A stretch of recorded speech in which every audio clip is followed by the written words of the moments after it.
Oke, Assalamualaikum warahmatullahi wabarakatuh. Selamat pagi, siang, sore, dan malam. Kita kembali lagi ya dengan tentunya suasana yang berbeda lagi. Kita harus lewat video call lagi karena masih melewati pandemik inilah. Ya, Narasumber kita kali ini, mereka adalah seorang mahasiswa. Jadi yang mana kita tahu bahwa kuliah ini juga terkena dampak lah dari pandemik yang terjadi kali ini. Mereka harus melewati masa kuliahnya dengan online atau lewat seperti ini juga video call dengan dosen-dosennya. Ya, mungkin itu sih yang bakal kita bahas. Dampaknya itu sebenarnya gimana sih? Atau mungkin ada keresahan dari mahasiswanya atau malah senang kuliahnya cuma lewat online, nggak bertemu langsung. Ya, monggo silakan. tapi sebelum itu ada pertanyaan. Kalian dua ini pulang atau stay di tempat kalian kuliah? Kalau aku di Jogja aja sih, di Nggak balik? tempat kuliahku, nggak balik. Nggak ada rencana balik? Nggak ada, soalnya daerah aku kan udah zona merah, Daerahmu mana? Depok. Oh iya, karena itu yang pertama kena nggak sih Depok itu? Makanya udah PSBB juga kan, jadi yang nggak bisa pulang juga. Kalau mbaknya pulang atau di Jogja aja mbaknya? Iya, aku sekarang lagi di Samarinda. No, berarti pulang juga ya? Lagi pulang. Nah, Anda selama pulang itu apakah mengalami karantina atau enggak? Iya, karena pas pulang ke Samarinda itu udah termasuk lagi tinggi-tingginya juga kan orang-orang yang positif. Jadi mau nggak mau di rumah harus karantina benar-benar 2 minggu gitu. Oke, karantina 2 minggu. Berarti Anda udah selesai karantina dong ini? Udah. Apa belum? Udah. Oke. Nah, terus kalau Anda itu pulang kan ya? Anda siapa ini? Anda Koguan. Oh iya, saya juga pulang. Akhir Maret saya pulang. Akhir Maret. Berarti ini kan kita membahas perkuliahan. Ya. Kan yang sudah kita ketahui kan Anda kan sudah tidak kuliah lagi. Cuman Anda akan daftar S2 nggak? Ya, insya Allah gitu. Makanya ini dengan terjadi pandemi kayak gini nih, bingung juga kan? Sebenarnya nanti ada proses interview. Nah, interview ini nanti nggak tahu diselenggarakan online ataukah tetap offline nunggu ini selesai semua. Berarti kampus yang Anda tuju ini tutup sampai bulan kapan, tahu nggak? Sepertinya sih awal Juni baru buka. Oh, karena saya dapat kabar kalau itu baru buka semester depan. Tapi ada juga yang bilang gitu. Tapi mungkin bagian akademiknya kali ya yang awal Juni itu ya. Untuk perkuliahannya nanti semester depan kayaknya baru mulai lagi. Kalau Mas CEO dan dua ini kan kalian angkatan baru ya, angkatan 2018 kan ya? Iya. Perkuliahan kan masih ada. Nah, dampaknya perkuliahan tuh dari corona ini gimana? Mbak yang di bawah boleh ngomong dulu? Kenapa jadi lempar-lemparan? aja. Ya, kalau misalkan aku sendiri ya kayak ngerasa banyak keganggunya sih. Kalau ada beberapa ya dosen materinya juga kurang ngejelasin dengan baik. Maksudnya kurang baik tapi kayak kurang nyampe jadinya di otak. Jadi kayak cuma ngerjain esai, tanya jawab gitu aja sih, tapi kayak kurang paham intinya. Kalau aku sih ya kan waktu kita masuk ke kampus itu kan ada dosen yang menyampaikannya enak, ada yang enggak. Nah, karena corona kayak gini tuh kan semua online otomatis jadinya dosen yang penjelasannya enak pun jadi nggak masuk gitu loh, jadi nggak enak, jadi agak berat untuk menerimanya ya. Iya, benar. Terus apalagi kalau misalnya kontribusinya tuh kayak siapa yang mau kontribusi gitu, nggak harus kontribusi tuh rata-rata orang pada nggak, rata-rata para mahasiswa itu pada nggak ada yang nanya, pada nggak ada yang respon gitu sih. Jadi lebih kayak udahlah ntar juga selesai, ntar juga udah habis kelasnya gitu. Jadi kayak males bawaannya jadi kayak libur terus, bawaannya ngerjain tuh nunda-nunda terus. Oke. Tapi tugas jadi numpuk nggak selama perkuliahan online ini? Kalau selama perkuliahan online, untung kayak kaprodinya aku sendiri tuh ngasih tugas, maksudnya kayak udah nyuruh ke dosen-dosennya tuh untuk ngasih tugas tuh kayak 2 minggu sekali dan selang-seling gitu jadinya tugasnya. Oh, itu emang Jadi dari awal atau itu pertengahan? itu kayak bukan pertama, maksudnya kayak seminggu pertama tuh kayak banyak gitu, tapi tiba-tiba seminggu langsung dijeda gitu sama kaprodinya untuk tugas-tugas, jadi nggak setiap hari ada gitu. Okay. Terus tapi yang jadi bingung sih sebenarnya kayak nilai keaktifannya, kayak nanti nilainya tiba-tiba ada yang dapat A, sedangkan karena entah dia tugasnya dikerjain sama orang, maksudnya kayak nggak bisa kelihatan jujur gitu sih, yang kayak kalau misalkan ada yang tiba-tiba A nilainya tuh bagus banget gitu loh, padahal semester sebelumnya kayak biasa aja. Okay. Berarti tapi kuliah online jalan terus? Kuliah online jalan terus. Oke. Biasa kalau kuliah online tuh dari jam berapa sampai jam berapa atau ngikut jadwal standar? Tergantung dosennya, sistemnya sih. Oh, jadi tiap beda dosen beda sistem? Beda. Iya beda. Jadi kayak ada yang video call itu kayak benar-benar 100 menit gitu misalnya, atau 150 menit benar-benar yang waktunya. Tapi kalau misalnya ada dosen yang ngasih di classroom, ngasih video gitu kan nggak ada batas kelasnya gitu. Oke. Jadi kalau Mas Ari sendiri sekarang ngapain aja pas lagi udah pulang ke Medan? Kalau aku kan kuliah kita tahu kuliah udah nggak ada, tinggal nunggu itu aja. Cuman kan kalau aku kan tetap ngasdos. Kalau ngasdos tuh kan mau tidak mau ya harus ngebantu dosen. Jadi aku walaupun jarak jauh begini tetap ngebantu dosen. Ya kayak gini misalnya kayak bikin video call atau bantu mikirin tugas-tugas gimana, bantu absensi gitu. Oh, berarti tetap ada asdos juga ya? Aku nggak ngerti kalau dosen-dosen lain, cuman kalau dosenku yang aku asdosin itu aku tetap membantu, jadi kayak bikin kelas atau apa. Karena kayak kemarin tuh sempat ada kendala kayak sinyalnya nggak kuat di sana, jadi tuh dianya nggak bisa full gitu. Makanya aku yang kadang tuh ngasih kelas nemenin, nanti udah dikasih tugas duluan sama dosennya gitu. Tapi berarti itu kayak sebenarnya nih corona ini tuh ngeganggu perkuliahan kan, berarti ganggu banget. Kalau aku merasa iya, ini mengganggu perkuliahan banget. Apalagi kayak karena aku tuh mahasiswa HI kan. Kalian tuh mahasiswa mana? Sama, HI juga. Sama. Sama. Sama ya. Cuman kita beda kampus kali ya. Bisa jadi. Soalnya kalau aku kayak lulusnya tuh B Inrel gitu loh. Oh iya. Walaupun masih lulus 2 tahun lagi. Ya nggak masalah, nggak apa-apa. Aku yang penting SIP tapi bulan Mei nanti udah lulus gitu kan. Nah, jadi kalau menurut kalian sebagai mahasiswa HI ini, corona ini gimana? Ya kalau misalkan sisi sosial kayak, ya misalkan nih, kayak mbaknya yang di bawah tuh, Mbak baju merah. Kan dia ada organisasi kan. Ya otomatis organisasinya dia jadi kayak useless gitu. Kadang juga bingung juga kan. Iya, terhambat semua ya, jadi ya proker-proker dan segala macam. Kalau sosial kan kayak gitu. Terus kayak teman aku juga ada, dia udah lulus kan. Terus wisudanya kan juga jadi ditunda, otomatis ijazahnya ditunda. Mau ngelamar kerja juga ditunda juga.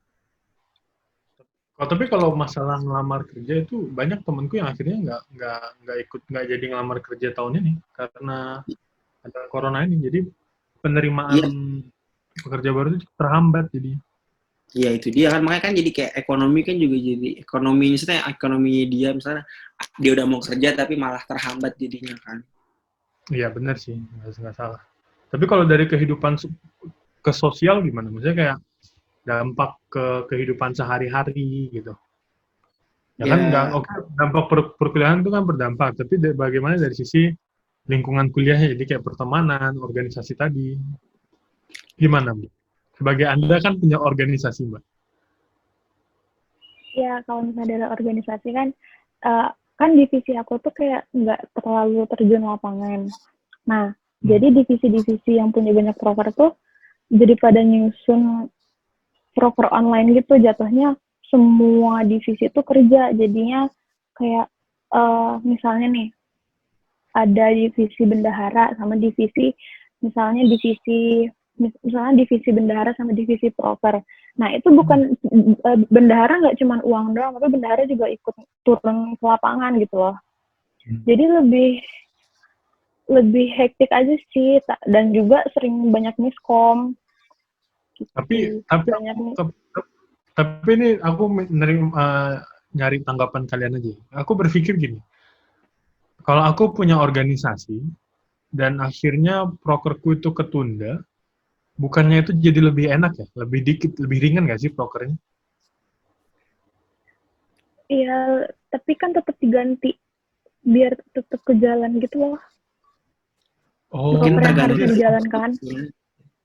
Oh, jadi ada penggantinya? Iya, kan biasanya itu program kerjanya itu kan kadang kayak diskusi sama dosen-dosen gitu kan. Nah, ini diganti, jadi lebih sering bikin ke infografis gitu, kalau secara online-nya. Oke. Oke, aku nangkep sekarang. Berarti tetap mau tidak mau proker itu tetap akan jalan walaupun hanya diganti secara online. Tapi kalau dari sisi pertemanan gimana? Enak gak selama corona ini? Kalau buat selama ini kan kayak jadi susah gitu loh, mau jalan-jalan kemana juga susah kan.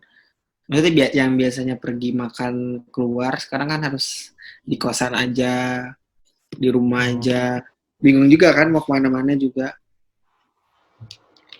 Tapi tergantung wilayah juga sih. Maksudnya kayak ada wilayah yang benar-benar ketat banget, tapi ada juga wilayah yang masih kebuka buat ke mall, masih bebas gitu kan.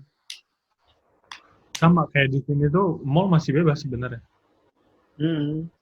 Cuman tetap ada jam operasional yang harus di mana mereka buka jam berapa sampai jam berapa. Kalau di tempat aku udah mall beberapa ada yang tutup. Full tutup? Nggak full sih, cuma beberapa. Dan yang masih buka pun ya pakai jam operasional juga gitu. Oke. Terus kalau dari sisi ininya gimana? Kalau dari sisi keuangan, curhatan sebagai seorang mahasiswa. Nah, kalau ini harus ke Anda, Mas berbaju ungu. Kondisi keuangan bagaimana? Kalau aku sih, kayak aku kan di sini ada ibu kos juga kan. Jadi ibu kosnya tuh masak gitu.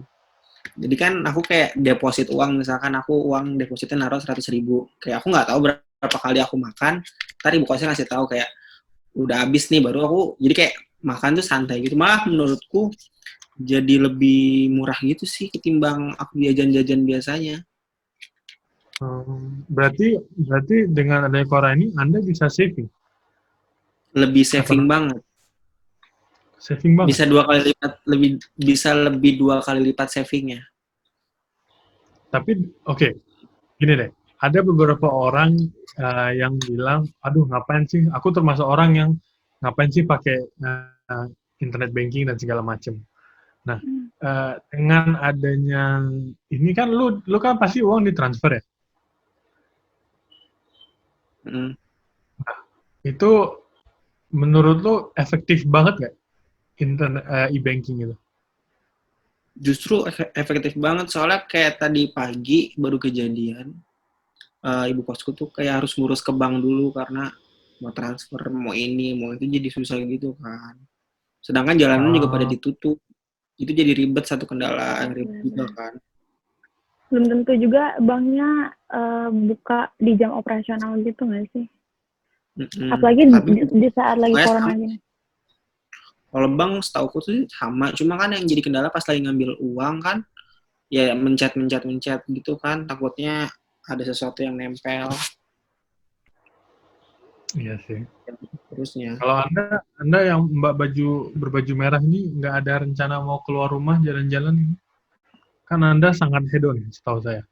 Kalau misalnya keluar rumah tuh jatuhnya kayak takut gitu loh. Kalau misalnya hedon itu rata-rata apa ya? All shop tuh justru sekarang makin lagi naik-naiknya karena corona, orang-orang pada nggak bisa belanja keluar, jadi all shop di Instagram itu pada lagi nge-booming. Nah, cara kita sebagai perempuan kadang ngabisin uang beli baju segala macam itu kita belinya lewat Instagram, lewat all shop. Terus ya udah, kalau keluar pun juga kadang, kalau sampai saat ini sih aku belum ada keluar dari 2 minggu aku karantina gitu. Jadi ya ngapain juga keluar, nggak bisa ke mall, nggak bisa belanja, nggak bisa jalan-jalan juga. Jadi ya udah di rumah aja. Kalau masalah ngebeli tinggal tungguin aja uploadan baru orang jualan. Nah, ini aku nanya ke kalian dua nih, sebagai mahasiswa HI. Kan orang bilang corona ini memberikan dampak, tapi Anda bilang all shop itu makin naik. Berarti mau tidak mau all shop ini nanti bakal membantu perekonomian Indonesia nih? Membantu, tapi kan nggak banyak juga. Karena kan all shop itu kan nggak cuma kayak dari Indonesia aja. Misalkan kayak kemarin baru beli casing. Itu kan casingnya nggak dari Indonesia, dari luar negeri. Jadi kayak cuma nggak ngebantu banyak sih sebenarnya kalau untuk dari all shop itu. Ini Bapak Koguan udah balik nih. Bapak Koguan ada yang mau ditanya nggak Bapak Koguan? Atau ada statement? Udah sampai mana ini? Udah sampai Cianjur.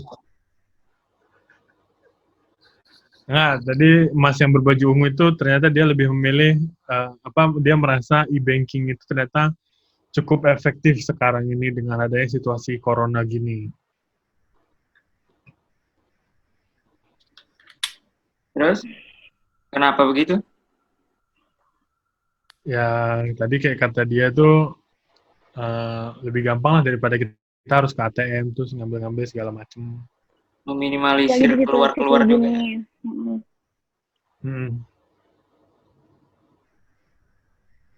Tapi oke, kembali lagi ke sisi perkuliahan. Menurut kalian ada saran nggak? Kayak sebenarnya enaknya itu gimana sih? Gitu. Kalau aku kemarin sempat bikin kelas, itu akhirnya bikin presentasi online. Jadi di kelas itu aku bagi beberapa kelompok. Nah, kelompok itu nanti satu-satu akan aku panggil. Jadi misalnya kelompok A, nanti video call-nya baru masuk. Selesai itu dia baru kelar. Aku kemarin baru bikin kelas yang gitu. Tapi menurut kalian deh, termasuk Bapak Koguan, kalau kelas online yang enak itu gimana sebenarnya? Atau mungkin ada saran lain kayak selama corona ini seharusnya begini gitu. Harusnya kayak gini. Harusnya kayak apa dari perspektif kalian? Misalkan dari aku sendiri, itu kan aku ada kelas apa sih namanya, kayak yang maju itu apa sih namanya, Cek? Yang maju, bukan FGD, satu lagi yang tentang presentasi juga sih. Apa? Oh, panel discussion. Nah, maksudku kan daripada ditiadain ada tuh, maksudnya bukan yang gimana-gimana, tapi kan kayak menurutku panel discussion kan bagus gitu kan. Kita waktu di awal-awal masuk tuh udah ditulis mau topik apa. Terus tapi karena panel discussion-nya dihilangin, terus diganti tugas yang cuma naruh di classroom dan itu nggak ada due date-nya, jadi bingung gitu kan. Aku baru pertama kali, jadi kayak susah aja sih ngerasanya waktu pertama kali kayak gitu. Jadi kayak bener sih katanya Mas Ari tadi, kalau misalkan ada presentasi atau kayak gimana tetap dilakuin aja. Toh kan nggak ada salahnya juga, apalagi kalau di kelasku kan itu kelasnya tuh nggak gede gitu kan, cuma 20 orang. kalau misalkan presentasi pun kan nggak bakal keganggu banget, kayak gitu sih. Oke. Mbaknya?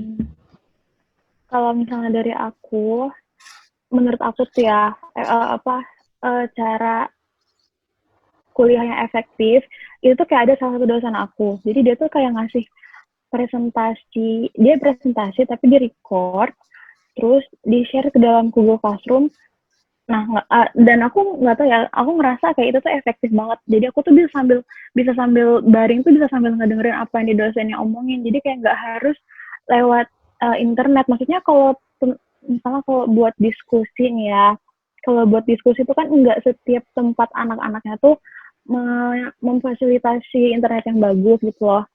Nah, terus itu sih yang kalau aku suka. Kalau saran yang bagus itu sebenarnya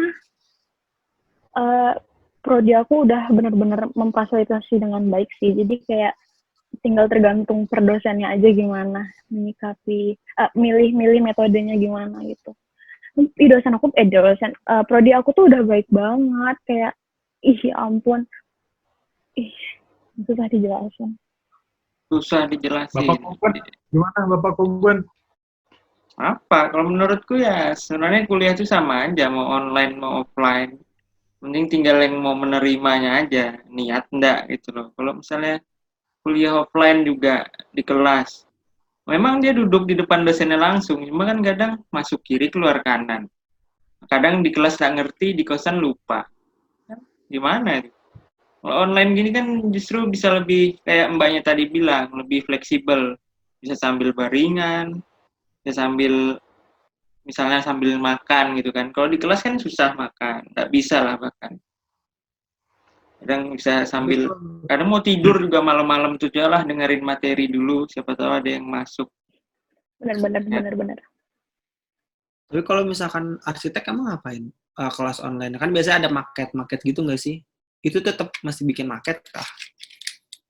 Aku kurang tahu ya gimana sekarang ini yang berjalan, tapi kalau yang kulihat kelas studio itu online juga. Jadi mereka kayak nunjukin produknya itu lewat video call gini juga. Dan sepertinya tetap bikin market sih, tetap. Marketnya market digital kali ya? Nah, ada juga yang market digital kadang, tapi ya banyak juga dosen yang kurang ini kali ya, kurang paham buat nyampe ke sana. Ya ada juga dosen yang cuma presentasi lewat aplikasi CAT-nya doang. Iya, di video call gini juga. Di revisinya langsung dikasih tahu di situ. Yes. Mau nanya dong buat Mas Ari. Ya. Mas Ari kan salah satu asisten dosen. Nah, lebih efektif lebih nyaman mana sih, kelas online atau kelas enggak gitu? Kelas online atau kelas offline? Maksudnya anak-anaknya tuh lebih mudah diatur gimana? Anak yang lebih niat ngerjain tugasnya tuh kalau offline atau online atau apa gitu? Ada bedanya nggak? Ini pertanyaan menjebak, tapi oke. Sebenarnya kalau ya ada positif negatifnya sih. Kayak kalau dengan adanya kelas online ini, menurutku anak-anak lebih gampang diatur. Dan kitanya juga bisa lebih tegas sedikit dibandingkan dengan dia datang langsung ke kelas. Cuman ketika dia datang ke kelas, enaknya adalah kita tahu kalau dia itu mendengarkan. Ya kalau kayak gini misalnya aku nge-close video dan nge-mute aja, udah nggak tahu apakah orangnya itu ada di depan kamera atau enggak kan gitu.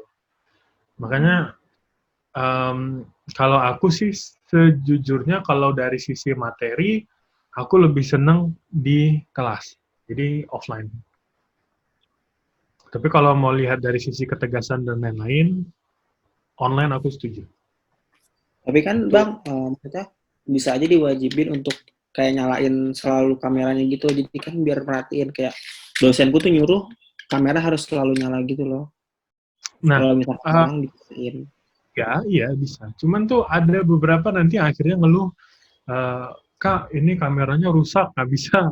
Kak, ini lagi di luar, gini nggak bisa. Itu yang jadinya kayak kemarin tuh ada sempet yang video call tuh tiba-tiba baru turun dari mobil, baru mau masuk ke rumah. Ya, aku fine-fine aja nggak masalah. Cuman kan tetap tidak enak dengan si dosennya itu, gitu. Tapi emang kalau misalkan dari abang asdosnya nggak dikasih waktu gitu, misalkan kalau dosenku ada tuh, kita tuh telat 5 menit aja udah nggak bisa masuk kelasnya. Jadi kayak sebelum itu tuh harus standby gitu loh. Kemarin hampir kayak setengah kelasku tuh nggak ikut kelas gara-gara telat. Nah, kemarin tuh sempat mau diterapkan kayak gitu, cuman lagi-lagi anak-anaknya pada komplain bilang, Kak, internetku nggak lemot di sini ya, aku udah balik. Jadi ya mau nggak mau kita juga harus gimana. Aku udah standby Kak, kata dia ya mau nggak mau kita kasih keringanan untuk bisa masuk kan gitu. Jadi ya tetap mengedepankan kepercayaan ya sama mahasiswanya. Nah, jadi mau tidak mau ya kita harus percaya aja sama mahasiswa-mahasiswa ini. Itu. Oke lah, kalau begitu, karena ini sudah 20 menitan menurut stopwatch saya, 23 menit. Mungkin ada saran atau kata-kata terakhir, kata-kata penutup? Mbak baju merah. Enggak, duluan aja Mas Baju. Nggak ada apa sih. Kalau nggak ada, bagi dosen yang nonton video ini, terima kasih atas dedikasi kalian, karena email yang kalian kirim kemarin sore itu aku membaca, wah gila sih, terharu luar biasa. Terharu gila. Aku juga tahu. Sebaik itu ternyata dosen-dosen kita, walaupun kita sering bikin mereka naik darah tingginya. Iya. Oke, silahkan Mas Kogwan, kalau mau menutup. Ya mungkin ya setelah 20 menitan kita berbincang-bincang, meskipun saya tadi sempat hilang ya karena ada satu dan lain hal, saya harus terpaksa keluar. Ya mohon maaf atas trouble tadi. Terima kasih juga untuk Mas Baju Ungu dan Mbak Baju Merah ini telah meluangkan waktunya untuk menjadi teman bincang kita siang hari ini. Sampai jumpa lagi di pertemuan selanjutnya di minggu berapa aja kita ini? UTS ya? Mau UTS ya? Udah kayak dosen Ya, aja. Oke, ini salah satu member kita juga tidak hadir ya. Sayang sekali. Mungkin ya ada urusan juga atau tiduran bisa jadi jam-jam segini. Jam-jam rawan ketiduran. Ya sudah, sampai ketemu lagi di episode selanjutnya. Terima kasih yang sudah menonton dan juga mendengarkan kita semua. Assalamualaikum warahmatullahi wabarakatuh.